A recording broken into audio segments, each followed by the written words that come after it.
Hello दोस्तों, मैं हिमांशु त्यागी आपके अपने यूट्यूब चैनल फोकस इंस्टीट्यूट में आपका स्वागत करता हूं। और आज हम सीखेंगे कि शब्द को देखते ही कैसे पता करें कि इसमें कौन सी संधि है।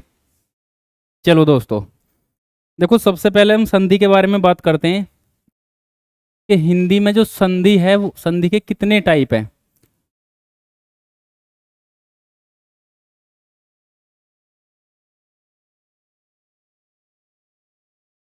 हिंदी के अंदर संधि तीन प्रकार की होती है। नंबर एक, स्वर संधि। नंबर दो, व्यंजन संधि। और नंबर तीन, विसर्ग संधि। विसर्ग संधि। कोई भी एग्जाम हो जिसमें हिंदी पूछी जा रही है उसमें संधि से कम दो क्वेश्चन पूछे जाते हैं, कम से कम दो क्वेश्चन। कभी कभी तीन क्वेश्चन ही पूछ लेता है। अगर मैं उत्तर प्रदेश कांस्टेबल की बात करूं तो संधि से कम दो क्वेश्चन तुम्हें देखने को मिल जाएंगे। और ज्यादातर क्वेश्चन पूछता है कि शब्द दे देगा और पूछेगा कि इसमें बताओ कौन सी संधि है। तो क्योंकि संधि से तीन तरह से क्वेश्चन पूछता है, या तो ऐसे पूछ लेगा शब्द देखे कि इसमें संधि बताओ, या संधि देके संधि विच्छेद करा लेगा, या संधि विच्छेद देके संधि करा लेगा। तो अगर आपको रूल्स याद हैं, अलग अलग रूल्स होते हैं सभी संधि के, अगर आपको रूल्स याद हैं तो संधि विच्छेद से संधि कर दोगे, संधि से संधि विच्छेद कर दोगे। और आज हम सीखेंगे कि संधि का कैसे पता करें। अगर शब्द दे दिया और ये पूछ रहा कि इसमें संधि बताओ कौन सी है, तो कैसे पता करें। बिना रूल्स के भी आप शब्द को देखते ही बता देंगे कि उसमें संधि कौन सी है। देखो, जो स्वर संधि है इसके फिर कुछ अलग टाइप होती हैं। 5 सब टाइप स्वर संधि की होती हैं।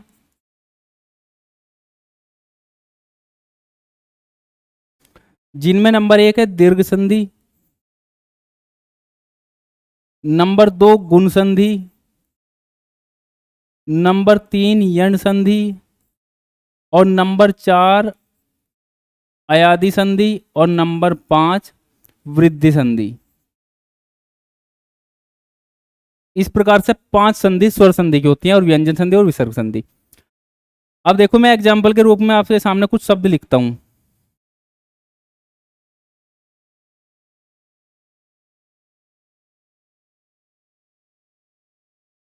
शब्द है महर्षि। एक दूसरा शब्द लिखता हूं,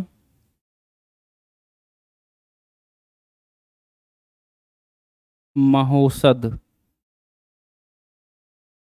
एक तीसरा शब्द, देवेंद्र या देवालय।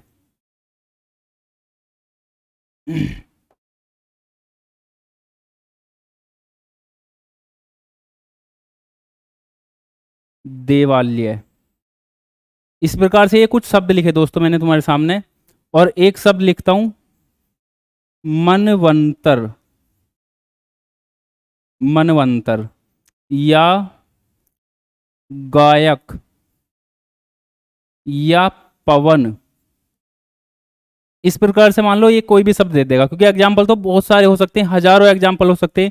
तो कुछ एग्जाम्पल आपके सामने मैंने लिखे। अब इनमें अगर हमें संधि छांटनी है तो हम कैसे पता करें, बिना सूत्र के भी देखते हैं कि इसमें कौन सी संधि है। अगर मैं इस शब्द की बात करूं और आपको ये आ गया पेपर में, तो आप कौन सा लगाओगे। महर्षि के अंदर आप कह दोगे गुण संधि है। अगर आपको इसमें छांटना है देवेंद्र में, तो कौन सा लगाओगे, आप कह दोगे गुण संधि है। अगर महोषध में आपको छांटना है तो क्या कहोगे, वृद्धि संधि है। और अगर देवालय में छांटना है तो आप कह दोगे दीर्घ संधि है। अगर मनवंतर में छांटना है तो आप कह दोगे कौन सी संधि है, यण संधि है। और अगर पवन में छांटना है तो आप कह दोगे अयादि संधि है। और अगर गायक में छांटना है तो क्या कहोगे, इसमें भी अयादि संधि है, गायक के अंदर भी। अब देखो, शब्द को देखते ही कैसे पता चलेगा। महर्षि शब्द में जो ये मात्रा आपको दिखाई दे रही है, अभी मैं बता दूंगा हर संधि में अलग अलग कौन सी मात्रा बनती है। तो ये वाली जो मात्रा है जिसे हम अर के रूप में जानते हैं, ये केवल और केवल गुण संधि में बनती है मात्रा। इसके बाद जो ये दो मात्रा आपको दिखाई दे रही है, केवल और केवल वृद्धि संधि में बनती है। एक मात्रा जो दिखाई दे रही है केवल गुण संधि में बनती है, ये जो आ की मात्रा दिखाई दे रही है केवल दीर्घ संधि में बनती है। अब तुम कहोगे जी आ की मात्रा तो इसमें भी बन रही है, इसमें आ की मात्रा नहीं बन रही, इसमें आ की मात्रा के साथ ये पूरा बनता है, आ की मात्रा के साथ ये पूरा बनता है, इसलिए इसमें दीर्घ संधि नहीं बल्कि इसमें अयादि संधि हो जाएगी। मनवंतर में कौन सी संधि हो जाएगी, वह के से पता चलेगा, वह अगर बन रहा है तो यण संधि हो जाएगी। पवन में, अब आप कहोगे कि जी पवन में भी वह बन रहा है तो पवन में यण संधि क्यों नहीं है, क्योंकि पवन में जो वह बन रहा है ये अव के रूप में बन रहा है और अव का प्रयोग शब्द में वह के रूप में करते हैं, इसलिए इसमें अयादि संधि है, यण संधि नहीं है। क्योंकि कुछ शब्द जो यण संधि है और अयादि संधि है, अब यण संधि में यह भी बनता है, वह बनता है, रे बनता है, और अयादि संधि में अय बनता है, अव बनता है, आव बनता है और आय बनता है। तो इस प्रकार से यह यण में भी बनेगा, यह अयादि में भी बनेगा, वह यण में भी बनेगा, वह अयादि में भी बनेगा। तो कैसे पता करेंगे उसके मैं तुम्हें अभी नियम बताता हूं, देखो ध्यान से सुनो। तो शब्द को देखते ही जैसे मैंने तुम्हें बताया शब्द लिख दिए और एकदम बताया कि इसमें कौन सी संधि है, तो कैसे पता करेंगे। देखो अगर दीर्घ संधि में अलग अलग करके बता रहा हूं सबके, अगर कोई भी उदाहरण है जिसमें दीर्घ संधि है तो कैसे पता करेंगे कि जी इसमें दीर्घ संधि है। कोई भी शब्द जो एग्जाम्पल के रूप में आपको दिया हुआ है और अगर उसमें दीर्घ संधि पूछ रहा है तो कैसे पता करेंगे। यदि आपको किसी भी शब्द के अंदर आ की मात्रा दीर्घ आ या दीर्घ ई की मात्रा या दीर्घ ऊ की मात्रा या री की मात्रा, री की मात्रा से क्या बन, री की मात्रा, इन चारों में से कोई सी भी मात्रा अगर आपको किसी शब्द में दिख जावे, आंख बंद करके लगा देना, इसमें दीर्घ संधि है। कुछ सोचने की जरूरत ही नहीं है। आ की मात्रा का प्रयोग शब्द में कैसे होएगा, इस आ के डंडे के रूप में, जो इस आ की मात्रा के रूप में आपको शब्द में मिलेगा, जैसे हिमालय में था, देवालय में था। ये वाली ई की मात्रा, जैसे कपीस एक शब्द है, कपीस, और ये शब्द आपको दे देगा और कहेगा बताओ कौन सी संधि है। तो इसमें देखो पै के बाद ये ई की मात्रा है, बड़े वाली ई की मात्रा है दोस्तों, जिसमें भी शब्द में बड़ी ई की मात्रा दिख जावे आंख बंद करके लगा देना, इसमें दीर्घ संधि है। जिस भी शब्द में बड़े ऊ की मात्रा दिख जावे एकदम, जैसे लघुर्मी एक शब्द है, लघुर्मी, जैसे ये लघुर्मी शब्द दे दिया, तुमसे पूछ रहा बताओ कौन सी संधि है, तो इसमें मैंने तुम्हें क्या बताया, जिस भी शब्द में बड़े ऊ की मात्रा दिख जावे कुछ सोचने समझने की जरूरत नहीं है, एकदम लगा देना दीर्घ संधि है। देखो ये रहा ऊ, और री की मात्रा जैसे मातृ नाम, यदि किसी भी शब्द में इस प्रकार से, जैसे इसमें तय में री लगा हुआ है, ये वाला री, री प्लस री के मेल से री बनता है, क्योंकि हिंदी में री हस्व या दीर्घ नहीं होता, केवल हस्व री ही होता है, एक री। संस्कृत में तो दो होते हैं, हस्व अलग री और दीर्घ अलग। तो इस प्रकार से यदि किसी भी शब्द में बड़े आ की मात्रा दिख जावे, बड़े ई की मात्रा दिख जावे, बड़े ऊ की मात्रा दिख जावे या री की मात्रा दिख जावे, आंख बंद करके लगा देना, इसमें दीर्घ संधि है। कभी ये मेथड गलत नहीं होने का दोस्तों। इसके बाद अगर मैं बात करूं दूसरे नंबर पे दीर्घ संधि के बाद गुण संधि की, अगर मैं बात करता हूं गुण संधि की, गुण संधि तो कैसे पता करोगे किसी भी शब्द में देखने के बाद कि इसमें गुण संधि है। तो देखो ध्यान रखना, गुण संधि में केवल 3 मात्रा बनती हैं। जैसे दीर्घ संधि में 4 मात्रा बन रही थी, इसी प्रकार गुण संधि में केवल 3 मात्रा बनती हैं, जिसमें से एक तो बनेगी आपका ए की मात्रा, जिसका प्रयोग शब्द में इस मात्रा के रूप में होएगा, और एक बनेगी आपकी ओ की मात्रा, जिसमें शब्द में इसका प्रयोग इस रूप में होएगा, और एक आपका अर बनता है, अर रे में हलंत लगा होता है, जैसे महर्षि में आपने पढ़ा था, जिसे हम इस रे के रूप में लगाते हैं, इसे बोलते हैं रेप वाला रे, रेप, रेप रे के रूप में। यानी कि ये 3 मात्राएं जिस भी शब्द में आपको दिख जावे, ए की मात्रा दिख जावे, हासु ओ की मात्रा, हासु ए या हासु ओ या रेप वाला रे, इस तरह से ये ऐसे बनता है दोस्तों शब्द के अंदर, जैसे उर्वरक में लिखते हैं। तो ये 3 मात्रा जिस भी शब्द में दिख जावे आंख बंद करके लगा देना, इसमें गुण संधि है। इसके बाद अगर हम वृद्धि संधि की बात करें तो वृद्धि संधि का पता कैसे करेंगे। वृद्धि संधि कैसे पता करेंगे किसी शब्द में कि इसके अंदर वृद्धि संधि है। तो वृद्धि संधि का पता भी आप आंख बंद करके लगा सकते हैं, केवल एक बात देखते ही तुम्हें पता चल जाएगा इस शब्द में कौन सी संधि है। दोस्तों ध्यान रखना, वृद्धि संधि में केवल 2 मात्रा बनती है, दीर्घ ओ की मात्रा बनती है, और दीर्घ एक ही मात्रा बनती है, इसका प्रयोग शब्द में इस रूप में होता है और इसका प्रयोग शब्द में इस रूप में होता है। जैसे मैंने आपके सामने लिखा था महोषध या महोषधि या महेश्वर्य, महेश्वर्य के अंदर भी बड़े होगी एक ही मात्रा बनती है, यानी कि जब भी किसी शब्द में तुम्हें ये वाली मात्रा दिख जावे, दो मात्रा वाला ये या दो मात्रा वाला वो दिख जावे, आंख बंद करके लगा देना, इसमें वृद्धि संधि है।